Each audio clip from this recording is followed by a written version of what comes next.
Salams and welcome. Thank you for joining me in episode number 523 of the Afrikaans reading of the Holy Quran. Ons is nou besig met die Heilige Quran en dit is die Heilige Quran by Imam M.A. Baker. A'udhu billahi minash shaitani rajim.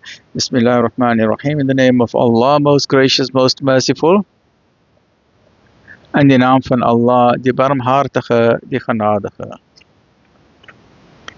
Episode 523, hoofstuk nummer 60, die vrou wat ondervra word. Surah 60, Surah Al-Mumtahina. Afdeling 2, vriendskaplike verhoudinge met nie-moslims. Dit is moontlik dat Allah liefde sal kweek tussen julle en diegene van hulle met wie julle in vyandskap verkeer. En Allah is allermagtig en Allah is vergewensgesind, genadig. Aangaande diegene wat nie teen julle oor die godsdienst veg en julle uit julle huise verdryf nie, Allah verbied julle nie om vriendelikheid aan hulle te betoon en regverdig te handel nie. Voorwaar, Allah het die regverdiges lief.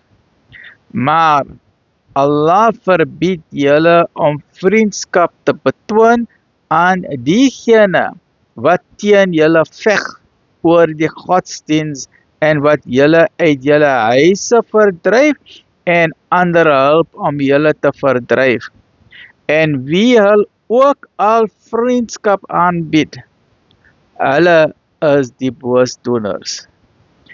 O julle gelowiges, wanneer gelowige vroue as vlugtelinge na julle kom, ondervra hulle. Allah ken hulle geloof die beste. As julle dan weet dat hulle gelowiges is, stuur hulle nie terug na die ongelowiges nie. Hierdie vroue is vir hulle nie wettig nie. Nog is die ongelowige mans wettig vir hierdie vroue. En gee vir hulle wat hulle bestee het. En dit is geen sonde vir julle om met hulle in die huwelik te tree nie, as julle hul bruidskatte vir hulle gegee het. En hou nie vas aan die huweliksbande met ongelowige vroue nie, en vra om dit wat julle bestee het, en laat hulle vra om wat hulle bestee het. Dit is die gebod van Allah. Hy beslis tussen julle, en Allah is alleswetend, allerwys.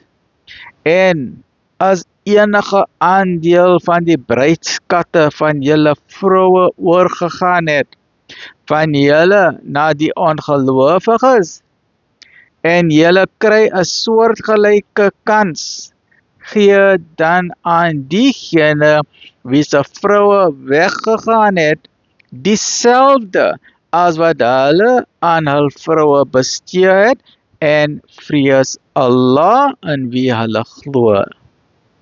O profeet, wanneer gelowige vroue na u kom, en die eed van troue aan u aflê, dat hulle niks met Allah sal vereenselwig nie, en dat hulle nie sal steel of oorspel pleeg, of hul kinders vermoor of laster sal versien, of ongehoorsaam aan u sal wees nie.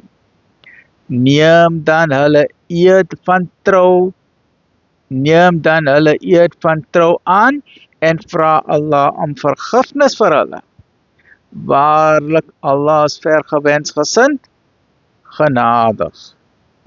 O julle gelowiges, neem nie tot vriende 'n volk waarop Allah toornig is nie.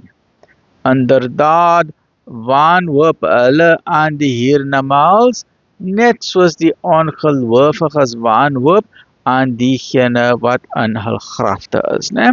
Join me in the next episode, which is hoofstuk nummer 61. Lekker bly, alhamdulillah, rabbil alamin.